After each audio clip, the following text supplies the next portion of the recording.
Hey everyone, welcome to Talks at Google. I'm Matt Bonjovi, and I'm thrilled to be joined today by Dr. Shanna Swan. Dr. Swan is an award-winning scientist based at Mount Sinai and one of the leading environmental and reproductive epidemiologists in the world. She has published more than 200 scientific papers and has been featured in extensive media coverage around the world. Her appearances include ABC News, 60 Minutes, BBC, NPR, and many more.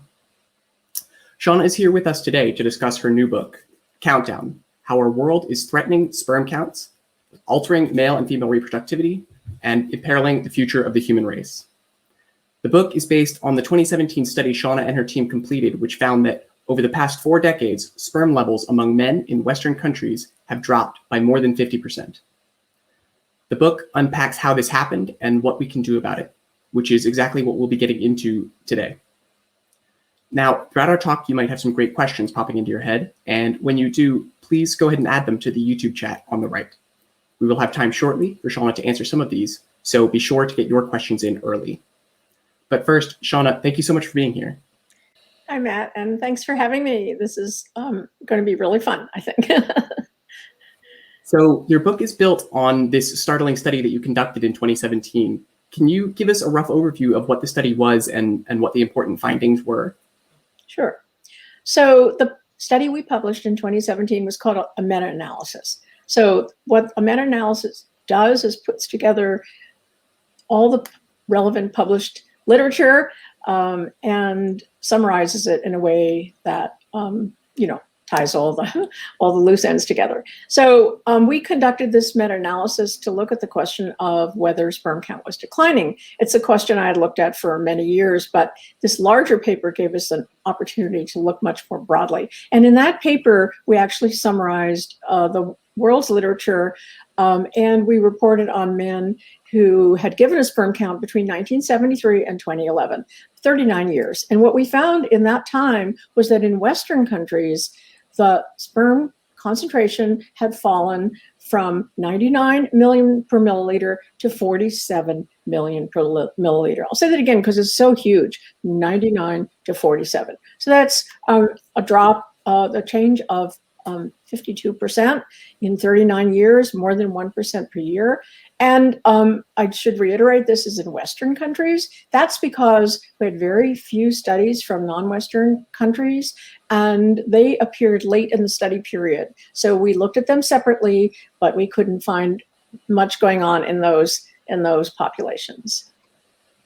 Right. And you also talk about not just sperm count, but things, motility and morphology are also impacted. Can you explain what those are? Sure. So motility and morphology are other parameters that describe how the sperm performs, if you will. And morphology is about shape, and motility is about motion, as you might guess. Actually, we did not look at motility and morphology in this meta-analysis for one very good reason. Sperm count has been counted in the same way for over 100 years. There are standard methods, there are recommendations from the WHO how to do this, and we only included studies that followed those recommendations, those methods. And that's because we didn't want to be in the uncomfortable situation of seeing a trend but not knowing whether it was due to changes in method. That's not true for morphology and motility. So morphological methods, morphology has changed, motility has changed, how you assess motility. So we didn't include those. Hopefully that could be done in the future, but the problem is that it's going to be difficult to untangle those factors of trends in methods. Right. And outside of this meta-analysis, are we seeing indications that those motility and morphology numbers are changing as well, or not yet? Yes, we are. But the data are much less abundant, if you will, for those measures. But we have to keep in mind that all of those measures are correlated. So if a man has one of those 3 main points reduced, then the chances are good that at least one of the other ones are going to be reduced as well. So they, if one part is difficult, the others tend to be as well. I should mention that the book, Countdown, that sort of brought me to you, I think, and your Google audience, is the book Countdown, was not just about sperm, and it wasn't just about, as you said, sperm count, and it wasn't just about males, and it wasn't just about humans. So I hope we can talk about this. But so while this meta-analysis in 2017 was, if you want, the kickoff for the book, it was not what the book was about. What the book is about is a much bigger question, which is what's happening to reproductive function in the world. And you can see that's a much bigger question. And then what causes any changes we see. Yeah, absolutely. And you just touched on it there, but we are seeing that the reproductivity in females are also being impacted over time. How are these difficulties manifesting? What are we seeing happening? So let's step back and separate fertility from sperm count. Let me do that first, because there are obviously different measures, there are different variables. And what we see in men and women is that there is a decline in fertility, and I'll come back to that in a minute, and there's also decline in the actual performance, if you will, of reproduction. In other words, the sperm, the implantation of the egg, the number of eggs present, the quality of the egg, the quality of the sperm. So there's lots of measures here. And when you put that all together, you see that there have been declines across the board. You see declines in men and women. We talked about sperm count. There's also declines in testosterone. There's also increases in testicular cancer. There's increases in birth defects of the male genitals.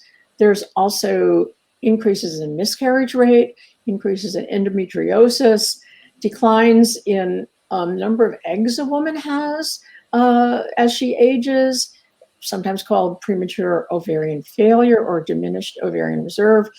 And then there's fertility. So fertility, in some ways, encompasses all of this, because it's the male role, the female role, and how they work together.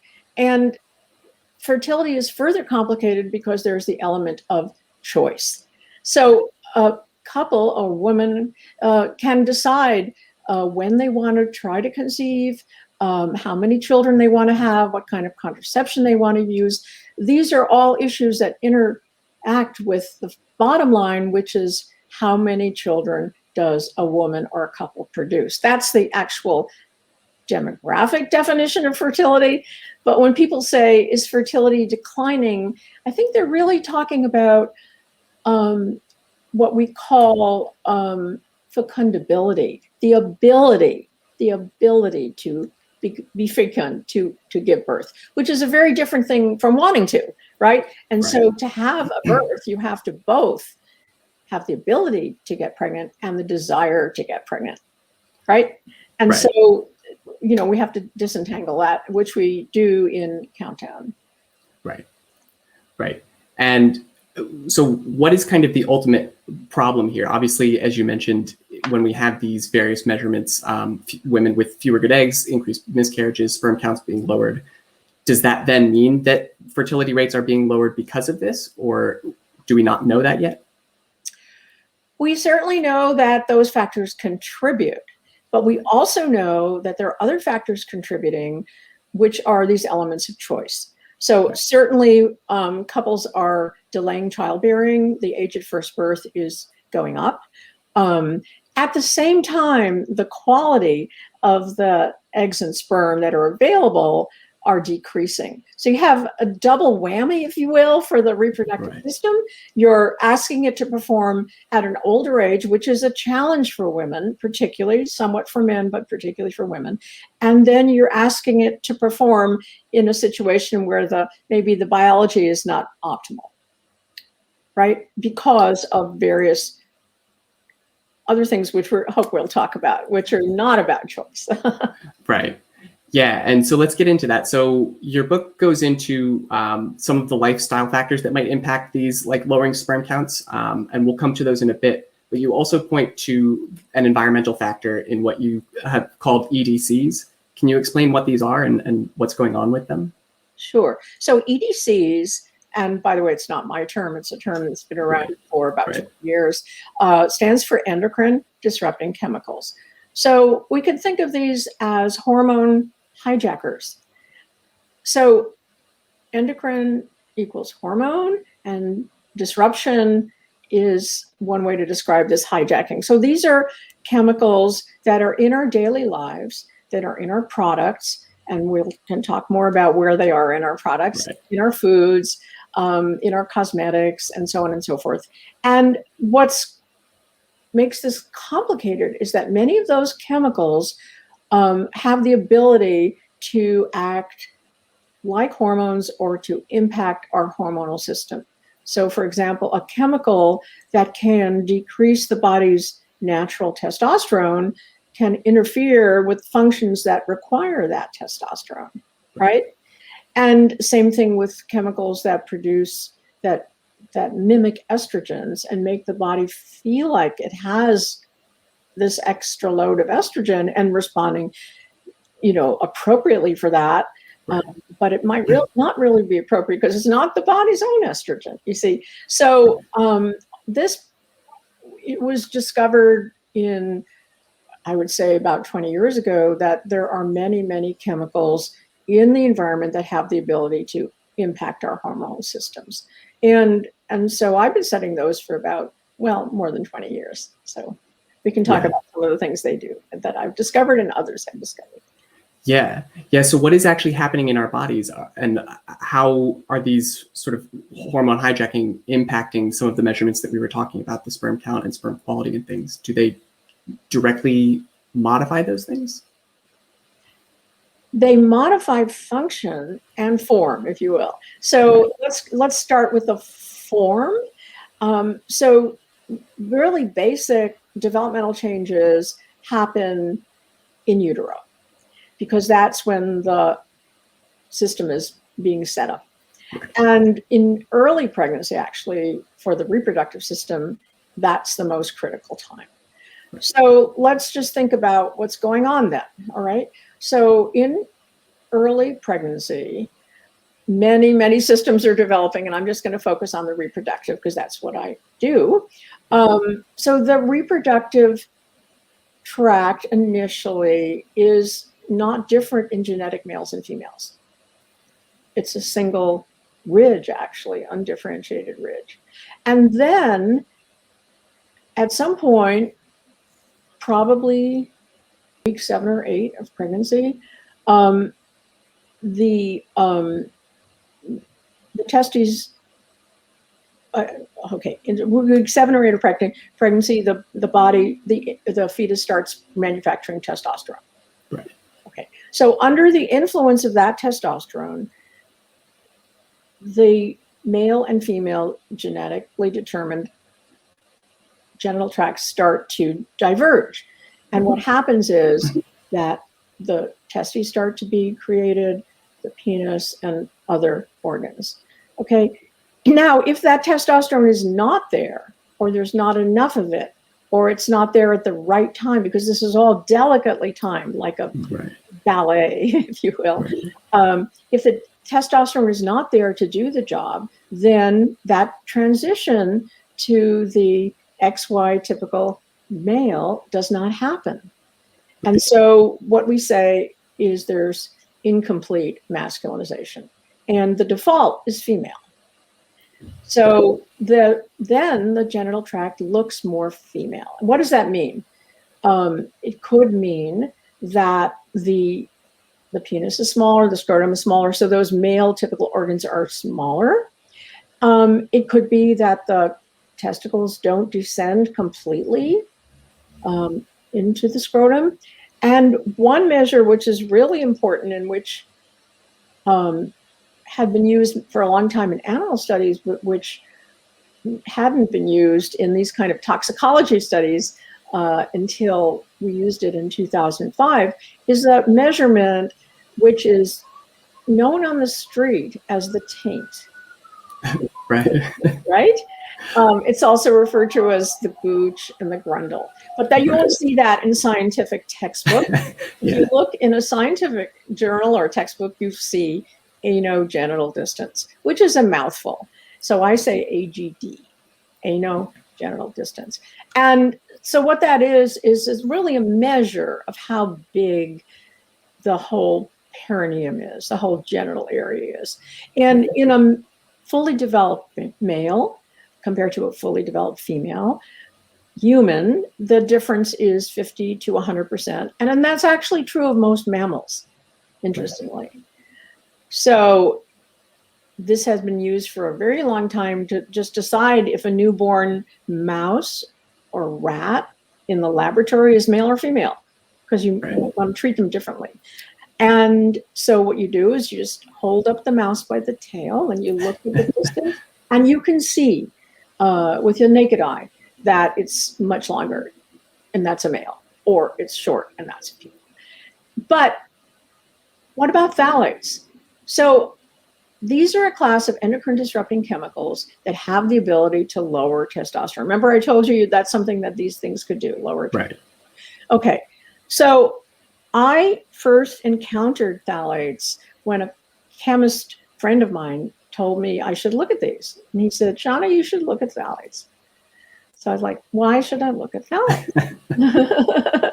I had never heard of phthalates. Right. And then he told me that the Centers for Disease Control had developed the ability to measure a lot of chemicals at a pretty low cost in lots of people using small amount of samples. There was a big breakthrough, and that's really what revolutionized the whole field, because then you could actually figure out what was in people, and it wouldn't cost huge amounts and take a lot of sample. Okay, so he told me there were these phthalates, that they were in everybody. The Centers for Disease Control, CDC, had shown that.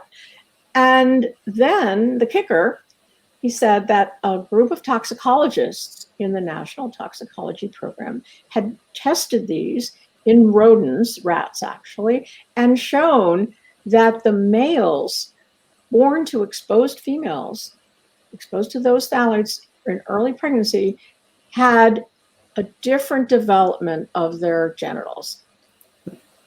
And this was really big news in the toxicology field, but it wasn't known in humans. So what were those differences? Well, I've been leading up to this, I think. They did have smaller genitals and less complete descent of the testicles and a smaller anogenital distance. And they put that together and they termed it the phthalate syndrome. Right. So that's actually a big deal, because there aren't very many chemicals that have a syndrome named after them. Right. There's alcohol, fetal alcohol, but phthalates are kind of unique. So I decided to ask, well, do we see this in humans? Right. And do you want me to tell you how I did that, or just tell you the answer? Yeah, well, actually, I was curious. So you're mentioning, so we have these phthalates, and they're getting into, this is the body of a mother that has a fetus, and then it alters the levels of testosterone or the timing of the testosterone, which then causes the fetus to develop or misdevelop. And we can measure this through the AGD and other measurements that you're seeing. Correct. So is that, are we then seeing these phthalates or other things getting into the fetus themselves, or is it just the mother's body developing and misfiring testosterone? Placental transfer is a difficult question, what actually gets across. But I think it's pretty well established that these do cross the placental barrier and enter the fetus. You can actually, it's hard to measure levels of chemicals in, for example, amniotic fluid would be very difficult.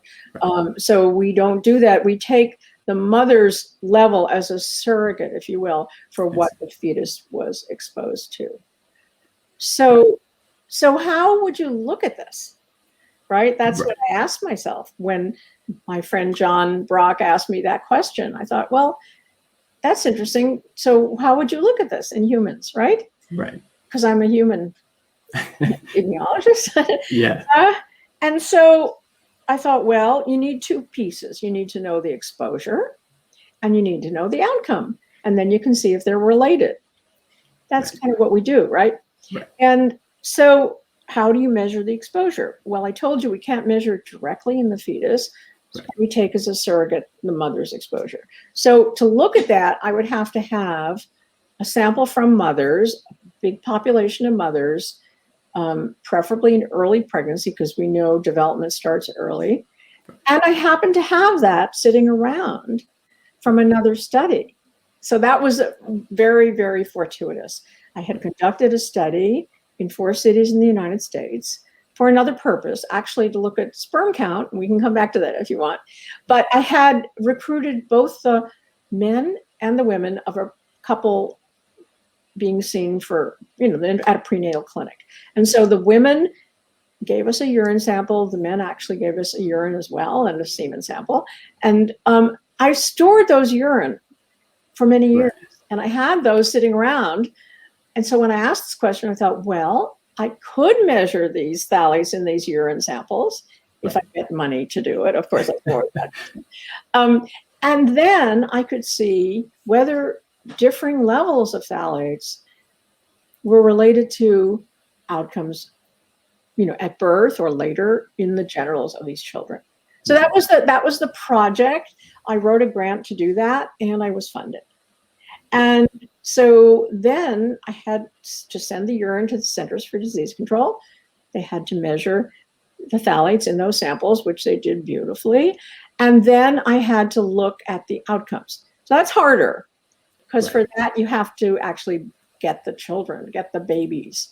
And so we had to contact all of those couples that had participated and ask them if they bring their child in to be examined. Okay. And at that point, the children were a little bit older, maybe than that's ideal, older than what the rats were when they were examined, if you will, the model we were going by. But that's we took what we could get, We got everybody who would bring their child in, and we examined them using as close an exam to the rodent exam as I could develop. So I tried to mimic the rodent study. So I said, here's what they looked at in the rodent. Here's what I'm going to look at in the baby. And so we measure the penile size, and you can feel where the testicles are. So we felt where they were and whether they were descended, how much they were descended. Then we measured the anogenital distance. And what we found was the phthalate syndrome. We found the human analog of that syndrome. So that mothers who had higher exposure to 3 phthalates that are known to decrease testosterone, they're called anti-androgenic. Those 3 phthalates were associated with significantly shorter anogenital distance, and so on and so forth. So that was pretty exciting. It was a big paper when it was published. Right. And then I realized we had to do it again. And why? Right. Yeah. Because you really do have to replicate your findings, right? Sure. So for that, I had to write another grant. Right. And I had to recruit a whole new cohort of women. Do it all again, right? So bring the women in. This time we didn't get the men. That was kind of unfortunate, actually. But that was called Tides. That city's called Tides. So we brought the women in early in pregnancy this time. We were smarter. We got it at the right time. Yeah. And then we sent it to the Centers for Disease Control, got the phthalate levels, brought the babies in either in the hospital, we looked at them, or soon after birth, because we wanted to be closer to the animal study. And it turned out that we did replicate that finding. So I think that together with the animal studies and the fact that these chemicals are known, in vitro studies to be anti-androgenic, and the fact that we replicated this human study sort of ties this all together and says, yes, these chemicals can alter the male genitals in a way that makes them less masculine. Okay? Right. Okay. So that doesn't go to sperm count, but we can come to that later. That was the first phase of this project. Right. Yeah, and I guess then just to put a pin on it, so we see that these phthalates are altering the genital measurements, the AGD. Why is that then a problem? Yeah, that's the right question to ask. Why do we care? Right. if the boy has a slightly smaller AGD, for example, Right. or less descent of the testicles or whatever. Right. So that's a very hard question to answer because these were babies and they don't make sperm. Right. So to answer that question, you really have to go to adults, right? And so here we have a gap, because we are going to have to make the assumption that when a boy is born with a short AGD, he will have a short AGD for his size when he's an adult. Right. I see. Now, because we haven't had the 20 years to follow these children, we haven't actually confirmed that in humans. However, this seems to be the case in animals. And an animal researcher who's a colleague said AGD is forever. And that's likely. If you think about an infant's, say, his hand size or foot size or head size, that tends to stay with him his whole life, right? So if we make that assumption, then if we look at the distance, this taint, if you will, in a man, and we look at his sperm count, we would see whether it does make a difference. And here the difference would be in his reproductive capacity. So we did that study. That's another study, right? And we did it in college students. And college students are good because, first of all, most of them don't know their sperm count. They're not going to be participating because their sperm count, worried about it or they're proud of it or whatever. Right? And also they're happy to make $75. So we got a lot of participants, and this was in the University of Rochester, and they came in and they gave us this semen sample and a urine sample, and they let us measure everything that we measured in the infants. And what we found was that, yes, that the men who had a shorter anogenital distance had a lower sperm count. There was a linear relationship between that. And when this was published, there was all kinds of headlines that said, size does matter, right? But it's not what you think. Right. Although, there's maybe a correlation between sizes. Anyway, that was pretty interesting. And then some colleagues in Europe and in California looked at this in their populations, and they also found some other things that mattered. So if a baby is born with genital defects, for example, misshapen penis, the one is called hypospadias, when the urethra is not at the end of the penis, the boy has to pee sitting down, actually, or when the testicles haven't descended, those are birth defects. And turns out that those were more common if the AGD was shorter. Right. And going back to the adult male, men who were infertile or had not fathered a child had significantly shorter anogenital distance. Right. So you see, it matters a lot. It matters for reproductive function, both, in childhood and in adulthood. And it matters in another way. It tells us what that individual was exposed to in utero. Right. It gives us a little look into this black box, which is the uterus, and says, at a certain time in pregnancy, when this individual was expecting a big bolus of testosterone, he didn't get it. Right. And by the way, there are implications for females as well, because the female is not expecting testosterone. So if the mother, if somehow the exposure to that female is higher testosterone, she will have a longer anogenital distance, because that's what that testosterone does, right? Right. So how the genitals develop is very, very critical, and it's tied to how much testosterone was there, and phthalate and other chemicals that lower testosterone or other androgens can mess this up. So that's one way. It's a long story. It's, but I wanted to spell it out because it's I think clear that when there's exposure to these chemicals, which we can talk about where they are, but they're in our daily lives all the time, and there are all of us. And when those are high, then any child born, with that exposure can be affected. And that's really important. Right. Yeah. And then just going one step further. So if you have one or two parents who have been impacted by phthalate syndrome and they have a shorter or longer AGD, are those then hereditary issues that their child will then be further impacted, or do we not know that yet? Wow, we don't know that. There have never been, because we were the first ones to Right. There's not enough time. We don't have actually. Remember I told you about that first study where we had saved the urine? Those Right. children are now, because that study, those children were born in 2000.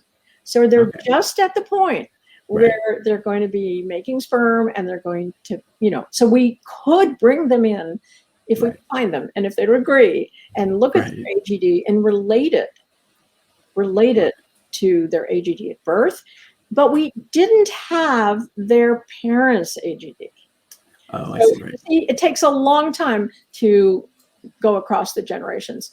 Yeah. But we can, relate that boy's AGD in his 20s and his sperm count to what he had at birth. And that would be a really valuable piece of information. Right. So, yeah. Maybe Google could fund that. Yeah, we'll talk around and see. So we've spoken about these phthalates, and I'm now beginning to see what the issue is with the harm that they cause. Where do we see these? What are they coming from? How are they coming into the world? Right.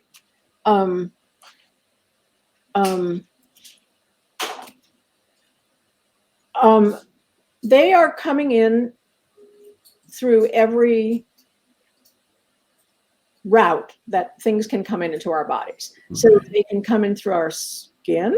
That's a dermal exposure, and that might be a cosmetic or a personal care product that contains these chemicals. They can come in through food, and we should talk about that because that's we think that's the primary source of many of these, including the phthalates. And they can come in through inhalation. So, for example, through dust or through nail polish fumes or, so any way that things come into our body can bring endocrine disruptors into our body, and phthalates in particular. But phthalates are not the only class of endocrine disruptors. They happen to be the ones I've studied most, but they're not, they're not by any means the only ones. So I don't know. Do you want to talk about other ones or? Well, yeah. So I guess I'm still curious about. So these EDCs are in. You mentioned like makeup and things, and they're also in the food you touched on. Are they in other things or? Yes. Or Personal care products and cosmetics, phthalates, phenols, they're in there because phthalates in particular increase absorption. So if you want a product to be absorbed into the skin or, for example, into a plant for a pesticide, you might put phthalates in there. They do. So if you want to increase absorption, that's a good thing to do. If you want to, and they hold scent and color. So if you have nail polish, you have lipstick, you have a colored tint, you want that color to stay there, you'll put those chemicals in. So those are those products. And then in foods, okay, how do they get in there? Well, the most characteristic property of these phthalates is that they make plastic soft and flexible. So anything that goes through a plastic tube or comes in contact with soft plastic can absorb these phthalates because they're not bound into the chemical structure. They leave very quickly, and they can then enter our body. And I think the most striking example of this is if you go into a neonatal intensive care nursery, there is an infant that's lying in a bassinet, and there are many lines bringing food, nutrients, oxygen, and so on into that infant, right?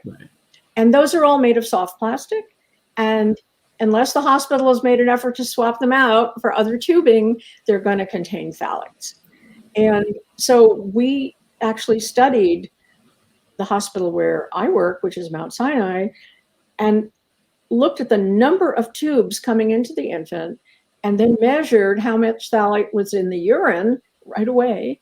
Right. And they were directly related. Right. So this tells us that when you pass a nutrient through one of these tubes, it's going to absorb those phthalates. So that can be true of milk going through a milking machine, or tomato sauce, being processed to go into a jar, and so on. We don't actually know all the points where these are introduced, and that's really important research to do. But we do know the end product contains these and is measurable. So, and it's not, as I say, just phthalates. The plastic that makes, the phthalate, the chemical that makes plastic hard are the bisphenols. Most well-known is BPA, bisphenol A, and there's also bisphenol S and bisphenol F. And there are others, and these are making this plastic hard, or they might be lining our tin cans, or they might be actually showing up in our cash register receipts. There's all kinds of places where we wouldn't expect them, or our tooth, treatments for teeth. So they have a different property. They're totally different. They're estrogenic. They increase estrogen. So then there's chemicals that I like to think of as barriers. So Teflon is a barrier that protects a pan, right? Non-stick coatings. Then there's waterproof coatings that provide a barrier between the water and the fabric. And there are barriers on paper, like in pizza boxes, that keep the oil from going through. So these barriers, known as the PFAS chemicals, they're also hormonally active and can have many impacts on the reproductive system. Then pesticides themselves also can alter particularly male reproductive function. And then there are flame retardants. So this is the major classes of chemicals that we worry about. But if you put them all together, you see they're everywhere. Right. And, it's hard for people to get their heads around, like, where are these things coming from? Where are they? Where are they in my house? Where are they in my life? And it's a real challenge that actually, and we should talk about this, people shouldn't have to worry about. They shouldn't have to be doing the screening, with this constant vigilance, when they shouldn't have been there in the first place. Right. Yeah. So, because I guess in your description there, you were mentioning BPA, and I remember years back there was kind of this BPA scare almost, and then all of the water bottles started saying BPA free and all of this. Are there solutions that people can choose that will avoid all of these? Or, I mean, it sounds like they're so widespread that there's really no avoiding them in total. Well, it's funny that you should mention that scare, because it was pretty effective. People did change their habits, and if it said BPA free, they chose that bottle. The problem is that the manufacturers want those properties of the bisphenols, and so they created alternative bisphenols such as bisphenol F and bisphenol S. And put them instead. They could still label it as BPA free because it didn't have BPA. Right, I see. But it had this alternative. And so the bottle was still hard, and there was still a bisphenol in there, and the same potential for damage was there, but it was hidden. And so I think that was actually kind of, the consumer was tricked. Right. Yeah. Yeah, and it seems like any system where we're relying on people to not be tricked and to be able to almost have a PhD in this and understand exactly what all of these things are in doesn't seem like a viable solution. That's right. What do you think is the right way forward? It's very complicated. There's many, many things that have to change. On one side, we have to stop producing chemicals that have this hormonal activity. Right. And we have to develop substitutes that are much safer for human health. Right. On the other hand, we have to change our regulations so that we can be on the alert for these in a way that protects public health, which we're not protected now.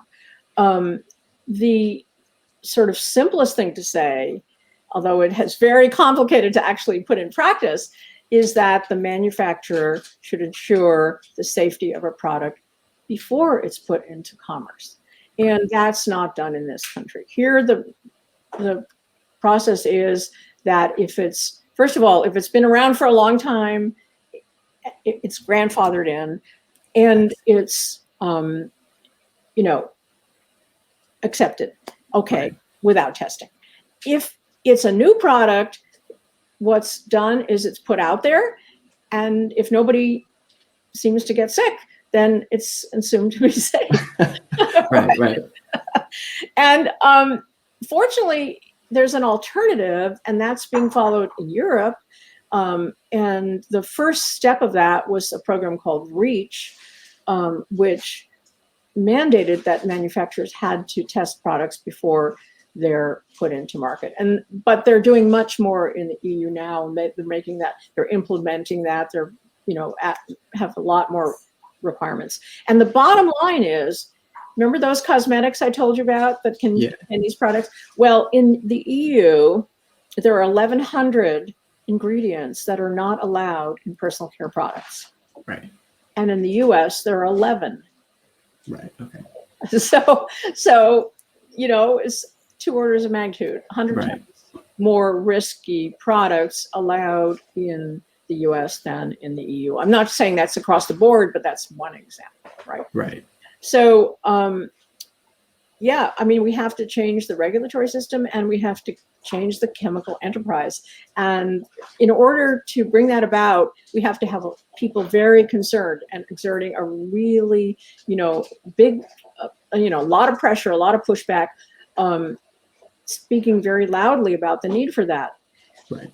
The FDA is now protecting us well. And we know, for example, with our whole vaccination development, how well those vaccines are tested for safety, right? And drugs are well tested for safety by and large. But it wasn't always the case. So back in the 50s and 60s, there were drugs that came on the market, for example, thalidomide, you probably heard about, right? And that caused devastating harm to the infants that were exposed, absent arms and legs and so on. And then there were a couple of other very big scares like that. And as a result, regulations changed, and the FDA became quite stringent in their testing for safety and efficacy. That's what has to happen for consumer products, but it hasn't happened yet. Right. And it sounds, if I'm understanding you correctly, like there's 2 pieces. There's this one, which is there are certain things that we know are potentially harmful that are, like in places in the EU, are not allowed in certain products, but those are in fact allowed in the US. And then there's this other piece, which is that for things that we don't necessarily know what the impact will be, the companies are allowed to sort of trial and error and see what happens, as opposed to convincing a scientific body that these things are safe to be in contact with humans. Correct. That's correct. That's very correct. Right. And do you see one of those 2 pieces as more important, or are equally important, or they play together? Well, I think we need both of them, and they do play together, because if the chemical manufacturers are able to come up with alternatives, then we have to have a good testing system to look at those alternatives and to really be confident that they're keeping people safe. Let me give you 2 examples. One is the question of low doses. So traditional toxicology tests at very high doses because animals are expensive, and at high doses you have a big impact usually. But if you only rely on high doses, you can miss harm at low doses. And this happens for endocrine acting chemicals. There are effects at low doses that are maybe different from those we see at high doses, but we miss those. So you might test at high doses, say we'll lower that to what looks like a no observable effect level, and then we throw it out there, not checking any low doses and missing the low dose effects. And this is what's happening. Right. The other really big piece is that we're exposed to hundreds of these chemicals at once. So what happens when they interact, and what happens, like, a drug mixture, which your doctor, makes a lot of effort to avoid, right? By asking you everything you're taking before you add a new drug to the mix, a pharmaceutical to the mix. So those 2 things are really important in these ideal new regulations that we hope will protect us once they're implemented. But that's a work in progress. It's not, I don't see that in the immediate future. Right. And then are there other steps on a more personal level that people can take to try to avoid these things or to Yes. protect themselves? Yes, there's quite a lot you can do. And I think it's particularly important because of the sensitivity in pregnancy that these steps be taken by anybody who thinks they might be getting pregnant. And that could be the man who thinks he might conceive a pregnancy or the woman who's pregnant. So they can, first of all, try to avoid plastics coming in contact with their food anywhere, in their kitchen, in their cooking devices, certainly in their microwave. You don't want plastic and food Right. there. You don't want plastic and food sitting in a hot car together. You just try to keep your plastic away from your food. That's one really, not simple, but, clear step that people could take. Then as far as personal care products, it's more difficult because the labels are confusing and many, many products are not listed. The regulations for listing are very complicated. But there are some websites that provide some guidance. And if you look at, I haven't plugged my book Countdown, but in Countdown, we have resources. You can go there and you can see the steps you can take. And you can also see some websites you can go to that'll help with these choices. One of those I'll just mention is Environmental Working Group. They have consumer guides for lots of products, personal care products, laundry products, cleaning products, sunscreens, and so on. And so if you're going to the store and thinking, should I buy this? It would be nice to check out, what these sites say. So that's a practical suggestion. And a very simple thing is, leave your shoes at the door because you do track in dust, which contains environmental chemicals, into the house, and you can clean your house much better than you can your outside. So if you use a HEPA filter in your house and leave your shoes at the door, you'll be reducing your exposure. And then when you go to buy a new carpet or a new sofa, try to be careful with any flame retardants that might be in it. But as I say, we go into the book for several chapters on ways to reduce your exposure. So I can't cover it all now. Yeah, that's fair. Yeah. And are these things you mentioned specifically if you are a parent who's trying to conceive, or presumably if you're pregnant, this is particularly important. Does that mean if you're not trying to conceive, it's okay, you can microwave as many plastics as you want and it's fine? No, I no. So, certainly that's a very sensitive time, the fetal during fetal development. And by the way, I should add, men, why do men care? They care because this is not known by everybody, but every adult man is producing sperm continually. It takes 60 to 70 days. And during that period, that sperm that's maybe going to fertilize that egg is being produced and is sensitive to these exposures. So you might not know when you're going to conceive that pregnancy. So you don't be alert to that possibility. But as adults, we know that adult exposure also affects our reproductive health. And I'll just give you one example from our study.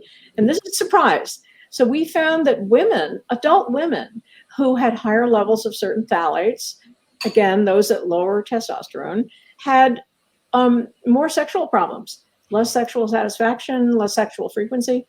And a study of men in China showed that when workers were exposed to bisphenol A in the factories, they had more sexual problems and more erectile dysfunction.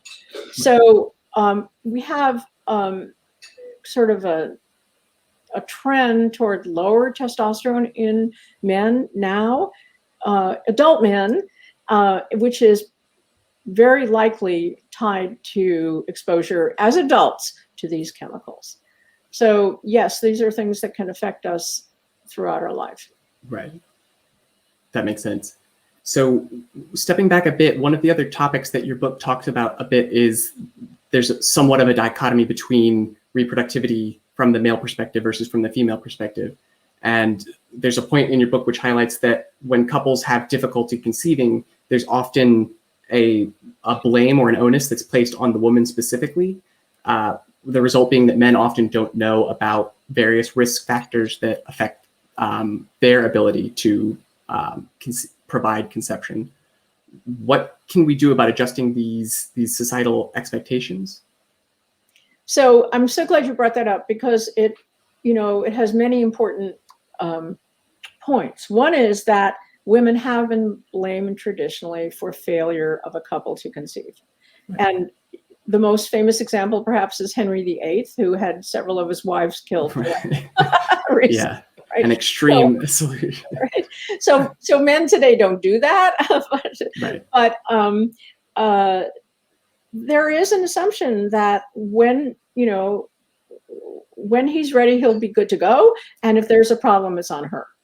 And women have assumed that responsibility and that guilt for failure to conceive, which is unfortunate and not necessary, because we now know that about half the blame, if you wanted to assign it that way, which I don't think is a good idea, is the man's and half is the woman's. And that's also true, by the way, for miscarriage. So failure all along the way from conception to birth can be both a male and a female responsibility. And because the man's role is so important, it's really smart of a guy as young as you to get his sperm count checked. It's not difficult. It's not even that expensive. And then and why would you want to know that? Well, first of all, you just be aware there might be a problem. It might take longer, it might need help. But you can also, if your sperm count is low, you can do things to improve it. And we haven't talked about the lifestyle factors, but those are things that are easiest to change, much easier than the chemicals, right? Right. So here's some of them. There are things that you want to control anyway for your heart health and your metabolic health. They're not, particularly brilliant, but they do matter. Okay, so there's smoking, right? We know smoking on all fronts is not a good thing, and it's very bad for sperm. Men who smoke have about 20% reduced sperm count. And by the way, with the mother or father smokes, it's a bigger impact. But let's go back to lifestyle. If the man is a binge drinker, so, Friday, Saturday, he'll just drink a whole bunch, not a good thing. We showed that. It's bad for sperm count. And cannabis is under investigation now. It looks like it may also be not great, particularly in heavy use. Obesity is a risk factor for low sperm count and infertility in men and women. Stress is a risk factor for infertility and low sperm count, and also for female conception. It's a problem. So, and diet. So eating a healthy diet really does help. Using something we call the Mediterranean diet. I think people are familiar with that. Cut down the red meat and eat more fresh vegetables. And it's actually measurably better to use vegetables and fruits that are organic. And we showed that the number of fruits and vegetables really help only when they're organic. So again, in the book, you can see all of these things outlined. But by paying attention to these things, a man who goes in and has his sperm count tested and it's low, he does a lot of this, changes his behavior, comes back, it can be high. And we have a nice example of that in the book of a man who actually did that and was tested before and after, and he improved. So that's a recommendation to all you guys out there. And by the way, you can freeze your sperm if that's something you're concerned about, just as a woman can freeze her eggs. Not simple, not cheap. And so let me just add here that a lot of these recommendations are not as easy for people who are economically disadvantaged, right? Both in terms of the solutions and, by the way, the exposures are higher to those populations. So it's not an equal opportunity problem. Right. That makes sense. And as we begin to wrap up here, we have a question from the audience. We have, if we could pull that up, we have Kevin who's asking, are these issues more noticeable in developed parts of the world? If so, you're saying it's probably an actual difference in lifestyle, et cetera, versus just not enough studies done in other parts of the world? Kevin, that's a good question. As far as sperm count goes, we really don't know that there's a difference between different parts of the world, that is other versus Western. But I will tell you that in a study that we did that compared semen quality in 4 cities in the United States, surprisingly, those men living in rural central Missouri, which is farmland, which is, you know, full of pesticides, had only half as many moving sperm as men in Minneapolis. So that's not a question of development or not development, but it is a question of how these exposures could be everywhere and in places we don't expect. I personally and other people say, oh my gosh, Minneapolis, New York, Los Angeles, it's got to be really bad there. And actually not for a sperm count. So there you go. You can't assume, and these endocrine disrupting exposures are everywhere in the world. We haven't talked about animals, but they're certainly affecting their fertility too, and they're affecting the fertility and the reproductive capacity of populations all over the world, even in the most remote parts of the globe. Yeah. Yeah, well, we're just about out of time now. Shanna, I want to thank you again so much for joining us. It's been an absolute pleasure talking with you today. Nice to talk to you too, Matt. And yeah. Yes. Yeah, absolutely. So Shanna's book Countdown is available now wherever books are sold, including through your independent and local bookseller. It's a seriously important book, and I really do recommend that people check it out. For everyone who joined us today, we look forward to seeing you at our next Toxic Google event. Please stay safe and take care. Thank you, Matt. Okay, bye.